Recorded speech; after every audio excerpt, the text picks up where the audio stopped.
Drop ہو جاتے ہیں. اس میں کافی حد تک یہ جو ہے شیطان کا بھی ظاہر ہے ہاتھ ہے کہ وہ بھی اس سفر پہ چلنے نہیں دیتا. پھر تھوڑا سا ہم لوگ گھبراتے ہیں. ہم عمر کے اس حصے میں ہوتے ہیں کہ یوزلی ہمیں گھبراہٹ ہوتی ہے. ایک نئی لینگویج سیکھنے لگے ہیں, پتہ نہیں کتنا مشکل کام ہے, کیوں کریں, اور ہر قدم پہ لگ رہا ہوتا ہے ہم تو نہیں کر سکتے, ہم تو نہیں کر سکتے.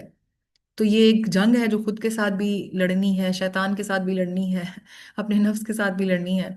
اور آہستہ آہستہ قدم اٹھائیں. یہ نہ سوچیں 100% آئے گا تو تبھی سیکھیں گے, نہیں, یہ سوچ غلط ہوتی ہے. آپ یہ سوچیں کہ 100% پڑھ کے اگر آپ 1% بھی کچھ سیکھیں گے تو وہ ایک بہت بڑی اچیومنٹ ہوگی.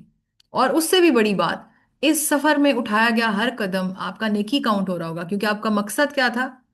آپ کا مقصد کوئی دکھاوا کرنا تو تھا نہیں. آپ کا مقصد کیا تھا؟ کہ ہم قرآن کو سمجھنے کی تھوڑی بہت کوشش کر لیں. تو اللہ تعالیٰ کو پسند نہیں آ رہی ہوگی یہ بات؟ اللہ کتنے خوش ہوں گے, کتنی پسند کریں ہوں گے اس بات کو کہ میرے راستے میں میرے میرے دیے ہوئے کلام کو سمجھنے کے لیے انسان تھوڑی کوشش کر رہا ہے. تو یہ سارے نیکی کے لمحات سمیٹیں, اور اللہ تعالیٰ سے دعا کریں کہ اللہ تعالیٰ ہمیں اس طرح کے لمحات اور سمیٹنے کی توفیق عطا فرمائے. ہماری اتنی مصروف اور ایسی زندگیاں ہیں جن کے اندر ہم ہر چیز کر رہے ہوتے ہیں, اور اس میں سے ہم بہت ہی کم ٹائم نکالتے ہیں اللہ کے لیے. تو وہ چاہے اس کلاس کے تھرو ہی ہو, کچھ تو ہو. ٹھیک ہے, تو اللہ تعالیٰ اس وقت کو انشاءاللہ ہمارے نامہ اعمال میں بہت اچھا کر کے لکھیں گے. اور اللہ سے میری دعا ہے کہ اس کا ثواب ہمیں بڑھا چڑھا کے لکھ کے دیں. اور ہو سکتا ہے اسی میں سے کوئی ایک کلاس, شاید, ہمیں کیا پتا, اللہ کی رحمت بنے اور کچھ ایسا ہو کہ وہ کلاس ہمیں جنت میں لے جائے, ہمیں کیا پتا, واللہ عالم. اللہ سے اچھے کی امید کرنی چاہیے اور اچھے کی دعا کرنی چاہیے.